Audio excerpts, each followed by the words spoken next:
Hi everyone. Thanks very much for joining us today for our GHG Rating Live Q&A session. My name's Hannah Gibney. I'm in the Marketing and Communications team here at RightShip.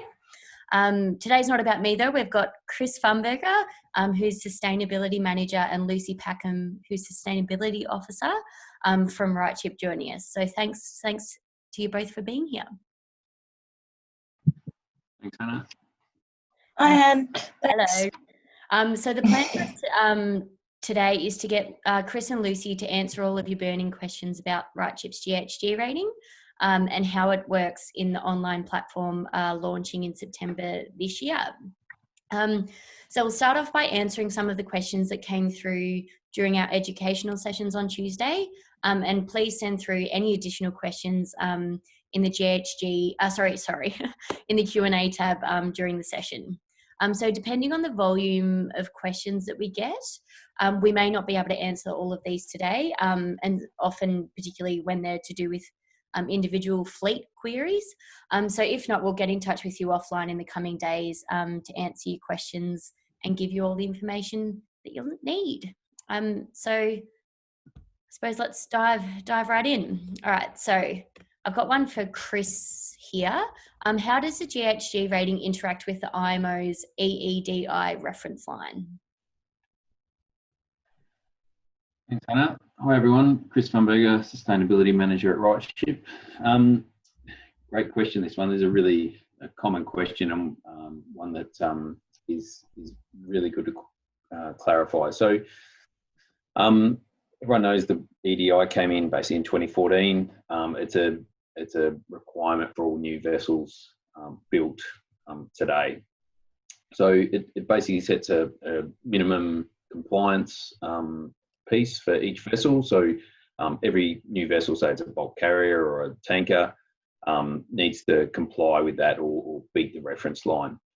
The difference between RightShip's GHG rating is we actually take the same information, the EEDI numbers, but we compare all of those ships to each other in the same ship type. So for example, a bulk carrier will be compared to other bulk carriers within the same deadweight. And what that does is basically form what we call a peer group, which is basically all the ships you're competing against for a cargo, for example.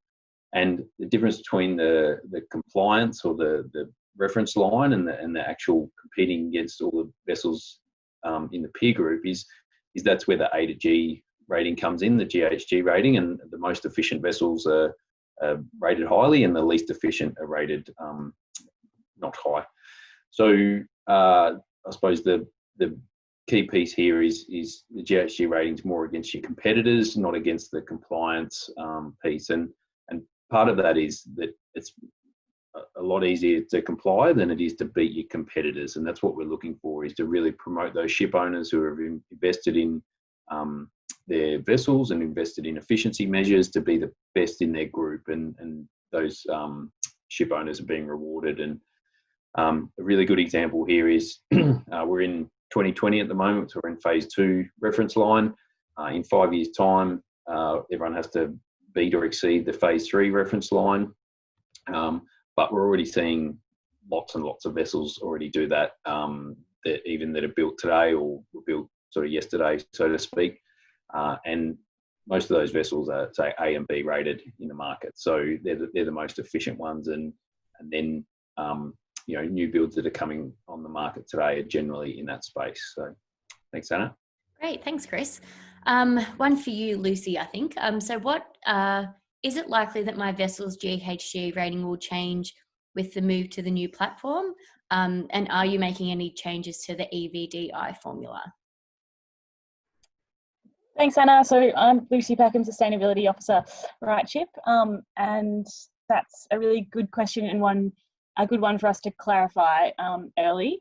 So as you can imagine, we've taken the opportunity of moving our GHG rating into a new platform to make some improvements. And in the application of the EVDI, and we've done that in a few ways. So firstly, we've expanded its application to include non-standard propulsion vessels, which is mainly sort of in the LNG sector, but that just, so we've expanded its application to non-standard propulsion We've better harnessed our use of IHS data so that we automatically apply some of the correction factors that were previously manually applied in the verification process, so that they automatically apply to unverified vessels. So in that way, we've improved the strength of the unverified vessel ratings by having those sort of correction factors automatically applying. And we have updated the formula slightly, which occurs every so often when the IMO's EEDI guidelines change. This happens pretty infrequently, but we've taken the opportunity with the platform build to update our some of the assumptions that we had for things like ice class, which was a sort of recent change. So we've implemented that into the system. So there's sort of a few changes that we've made, mainly just to kind of improve the robustness of the unverified ratings and just to more closely align to the IMO's EEDI guidelines. So in terms of will your vessel's rating be different?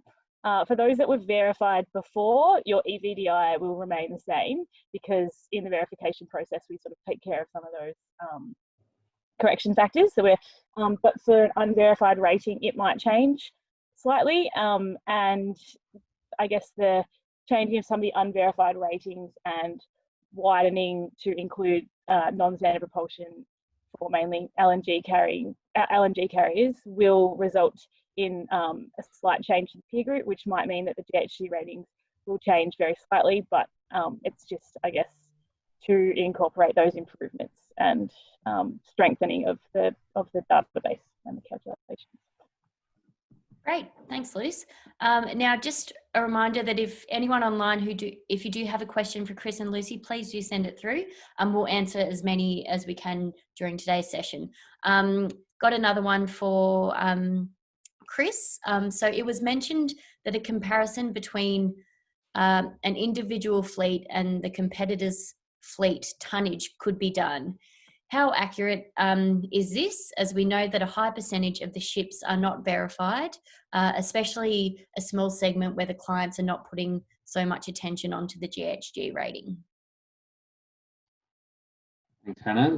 That is a good question as well. So in terms of, just to clarify, it's a owner's fleet against the world fleet, so not a direct comparison with competitor. So say if it's bulk carriers, for example, it's comparing to other bulk carriers in the same segment. So that's just one thing. In terms of how accurate the ratings are, well, we have been working extremely hard over the last couple of years to improve the verification process. And if we take bulk carriers, for example, it depends on which segment. I think that's a good point made.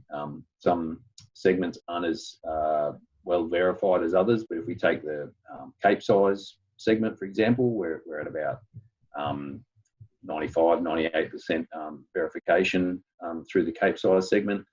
And then if we move into, for example, Kamsar Max, we're still up in the 80 to 90% verification for bulk carriers. So in terms of our data quality and processes, it is really high, and it gives those companies that. So in terms of the report, if you're investing in efficient ships and you're really prioritising those, you'll be able to see it in those reports in the new platform that your fleet outperforms the world fleet. And I think this is going to be really powerful for some of those owners that really want to demonstrate to the charterers that they do have a superior fleet, and particularly in certain segments and so forth. And I think this is going to be a really handy tool for some of those operators. Great, thanks, Chris. One for you, Lucy. Sorry, you jump in. Oh, no, sorry. I was just going to add on that, that we sort of implemented that report in the new platform on the basis of us getting lots of email requests from companies to look at that they wanted insight into their GHG spread versus other companies or the world, or how they sort of are ranking in comparison comparatively. So I guess the purpose of, so it's on the back of that feedback, and the purpose is so that companies can kind of benchmark their progress over time. Like, this is how my vessel's rated at this point, and can compare year to year, or just can set themselves some goals and focus areas for improvement. So yeah, that's just kind of going into the purpose, I guess, of that report, but open to hearing feedback from people as to what they kind of want to see, because we're implementing new features and improvements all the time. That's what we hope to do in the platform. So yeah, if you do have any feedback, feel free to send it through. Great, thanks, Lucy. I've got another one coming from you to you, and thanks to Valentin for sending through so many of these great questions. So the question is, it was mentioned that owners will be rewarded if they are improving. How is this going to work? For instance, if a vessel has a Mewis duct, what will be the incentive and how will it influence the GHG rating? All right. Yeah, so we did mention in the presentation that one of the aims in the new platform is to spring those positive actions that people are taking to improve their efficiency to more sort of front of house, and to make them sort of more visible to third parties. And how we've done that is, so we've maintained in the past we've done that via the plus symbol. So vessels that have implemented energy saving equipment on their vessel will be awarded with a plus symbol next to the GHG rating, so you can sort of identify them, so charterers can identify them easily in the fleet. So on some feedback from charterers and ship owners was to make that a little bit more pronounced and a little bit more detailed. So on the GHG summary page, we've sort of like actually stepped out what those improvement options are, and it's at the very front of the view. And in addition to that, in terms of improvements to the ratings, we've always accepted energy saving equipment improvements to the rating if it can be demonstrated that it improves the design of the vessel, the performance of the vessel under design conditions. So we just need documentation quantify that improvement. I think the example that Valentin used was a Mewis duct, and we have many examples in our system of Mewis ducts that have been used to result in a benefit to the EVDI, which in turn can improve the GHG rating. But yeah, one of the big things that we were looking at in the new platform is to kind of make that information really readily available to anyone that wants to see it, just to give that recognition and reward for owners that are investing in efficiency. Great, thanks, Luce. I've got a question from Connor. So in terms of understanding the RightShip GHG offering as a whole, could we hear some more around your carbon accounting capability and the ability to monitor actual operational efficiency? So who'd like to take that one? Yeah, I think I'll take that one. Thanks, Hannah. So I just want to add on what Lucy was saying before about the energy saving equipment and so forth. In the system, it'll be displayed most used energy saving equipment. We plan over the next couple of years to roll out a series of case studies and so forth to outline some of those, like some are used in some segments more than others. So I think that'll be really beneficial for everyone. In terms of the question from Connor, yeah, that is very interesting, because I just had a meeting earlier with a ship owner talking about this same piece. We've got the GHG rating, which basically compares vessels, and charterers are using that more and more, and ship owners and banks and shipyards and so forth. And then we've got a carbon accounting package, and that is very much being used by the market a lot more at the moment. And it's very much becoming in vogue, so to speak. So it's really, really interesting to see that dynamic change, and not only charterers but ship owners really show a lot of interest and use in that area. So what we're seeing in terms of the carbon accounting is basically charterers wanting to understand their supply chain in terms of how much carbon's in their supply chain and what risk does that pose to their operation. So when they move goods from A to B, how much carbon is there, and are there opportunities to reduce it? And that's where they're using the GHG rating and other options to try and reduce their supply chain carbon.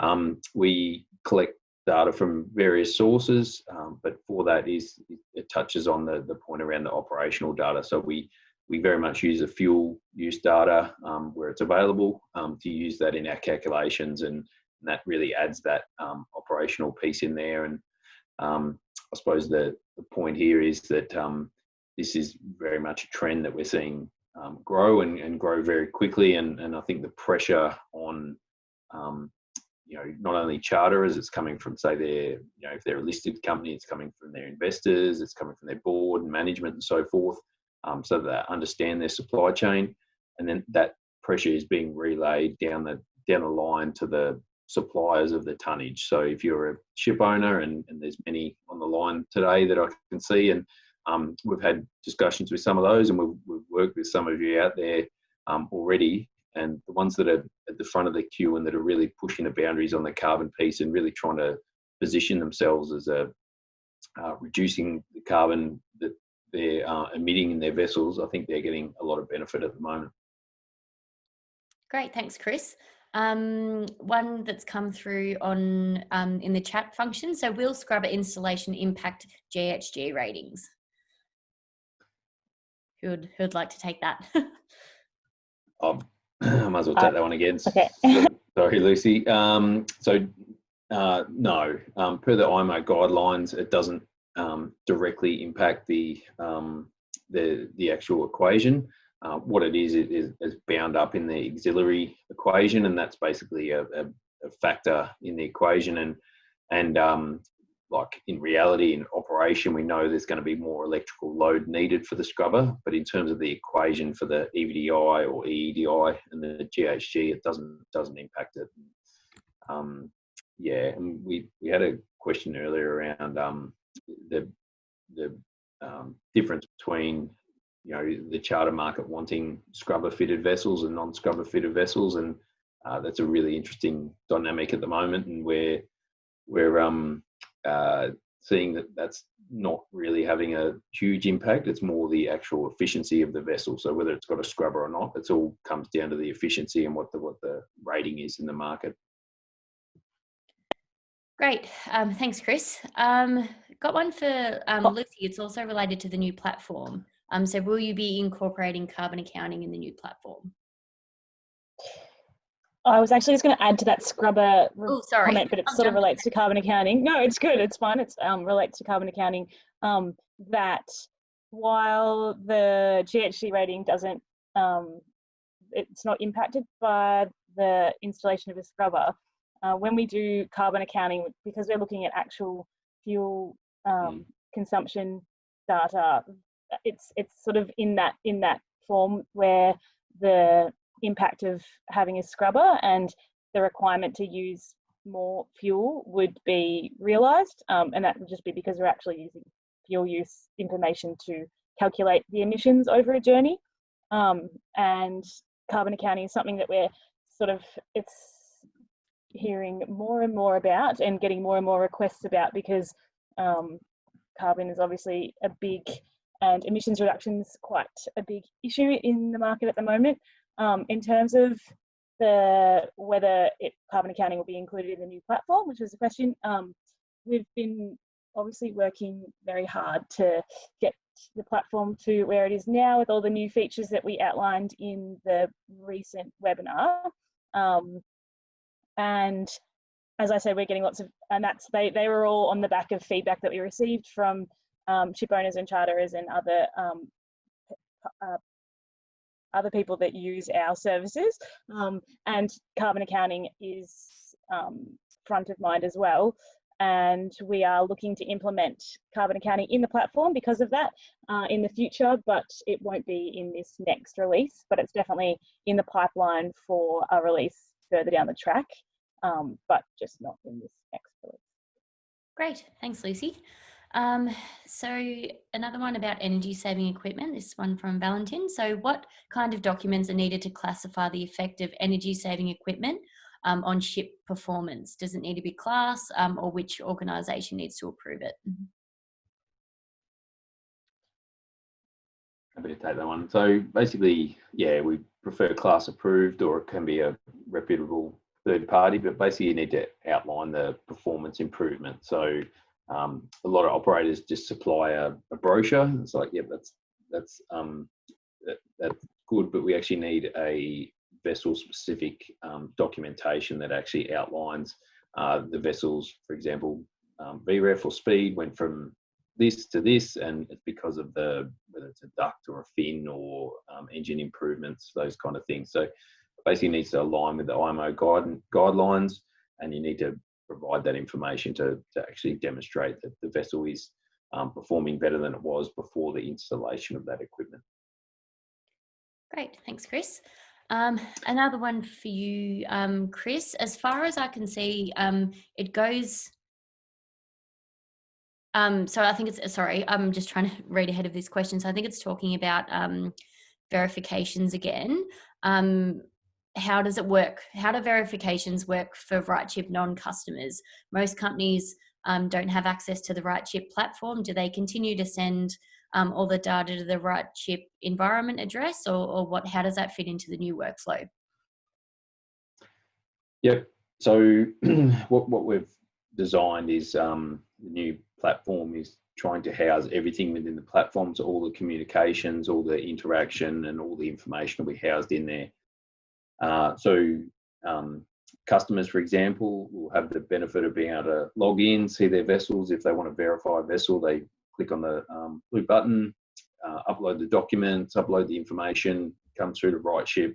One of our vetting super or sustainability staff pick that up, critique the information, and basically decide, give you an outcome.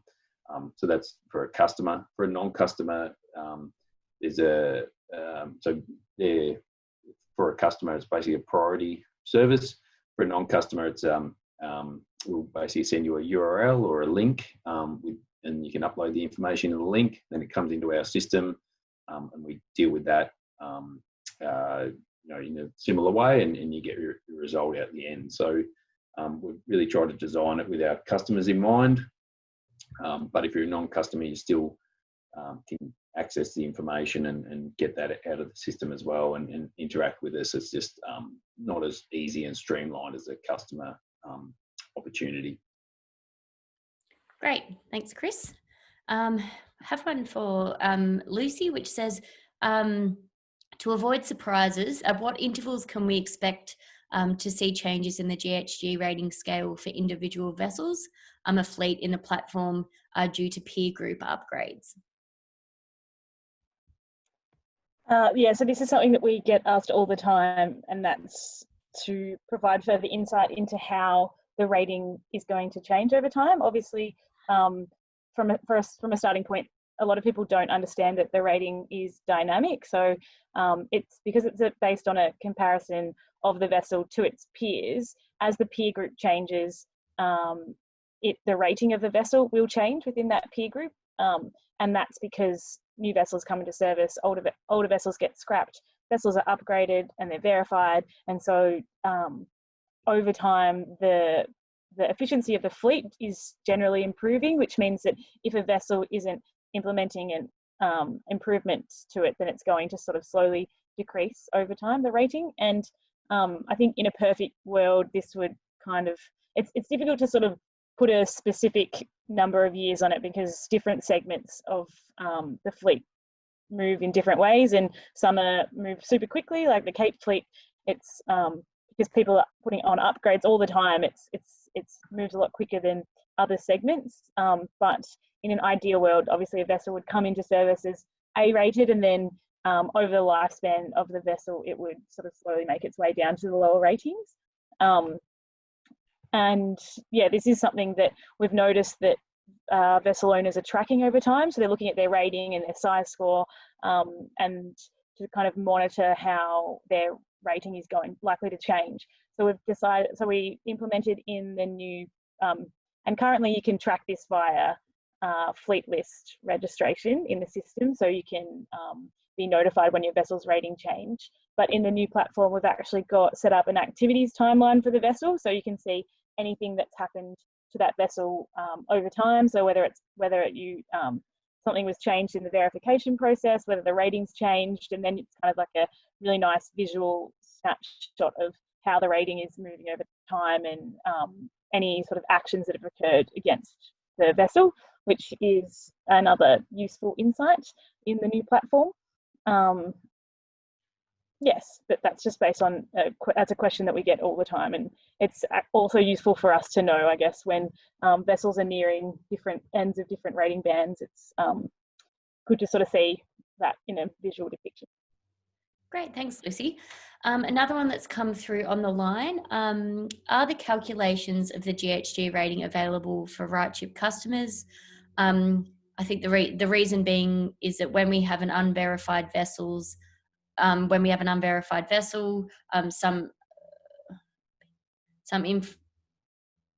information. This is for vetting for sale and purchase, S&P. Right. Some information. Just reading. So this is from Georges. Some of the information will be available to the buyer when RightShip has not received this. So there are still a number of vessels in the system that aren't verified. As I said earlier, we're reducing this down, but basically, say for example, we do have a growing number of banks that are very much in this sale and they're looking to finance, but also to owners in the sale and purchase of vessels, and this is becoming a bigger consideration. So at the moment, yes, the ratings are available. In terms of the verification, we suggest you get in contact with us, and we can, particularly customers, we can verify that vessel before you look to purchase that. So we've got a growing number of ship owning customers, and we're happy to do that for you, so that you've got confidence in the vessel that you're buying. And I think this is becoming a bigger and bigger topic in the market at the moment. We do see some owners, for example, buy either second-hand or even new build vessels, and they might have quite poor GHG ratings, and this is not a great option from a charter ability to charter that vessel out there. So we definitely recommend to get the vessel verified before you look at purchasing it, and we can do that. And another factor on top of that is what we're doing for banks and some ship owners at the moment is a pre-assessment of a vessel. Say it can be still at the shipyard, say for example, can have the basically be in the planning, the keel laid and so forth, and we can estimate where that vessel will sit on the GHG rating once it's built, and this can have a huge impact on the longevity of that vessel. And we're using this to really good effect with the banks at the moment. They're only looking to finance the most efficient, say A and B rated vessels, and they're making sure that all the new builds are in that zone.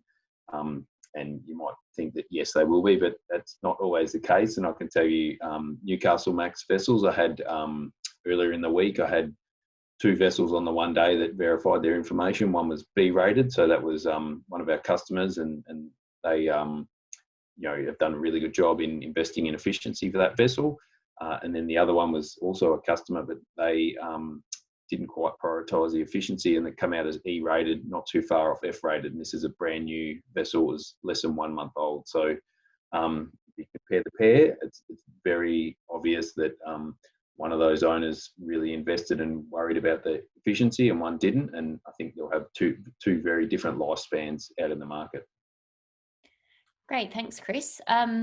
Another one about carbon offsetting. I think it looks like a bit more of a broader question about what the latest developments are in the market with regard to carbon offsetting. Do you have anything else to add with that, Chris?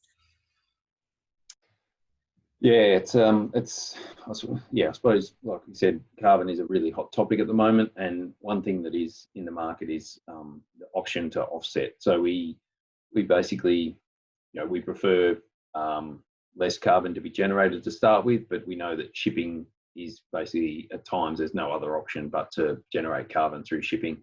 And we're seeing a huge amount of owners improve their vessels or build really good vessels in terms of efficiency, but at the end of the day, there's still carbon emitted. And what we're seeing is some charterers, some ship owners looking to say for example, on particular segments that they're operating in or particular vessels, they're looking to offset that carbon associated with that vessel. So, for example, I was talking to a ship owner only about an hour ago, and they're inquiring about, well, what would that look like in terms of, we've got our fleet of vessels, but what would it look like in terms of if we went down this path and we understood our carbon and then looked to offset? And we spoke through the benefits to, if you're putting this in front of a charterer, is that attractive to the charterer? And then from the other point of view is we do have a lot of chartering customers using our carbon accounting product, and they're basically understanding their supply chain carbon, and then some of them are looking to offset that carbon, either their entire supply chain or just segments of it. So particular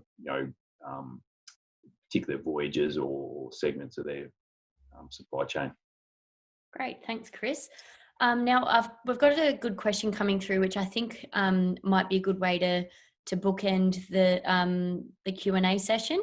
So I've had a question from Athena saying, can we please receive this Q&A session in written form in terms of for a FAQ at a later stage? And we certainly can provide that, and we'll also be able to provide a recording of this session so you can go back and review any information.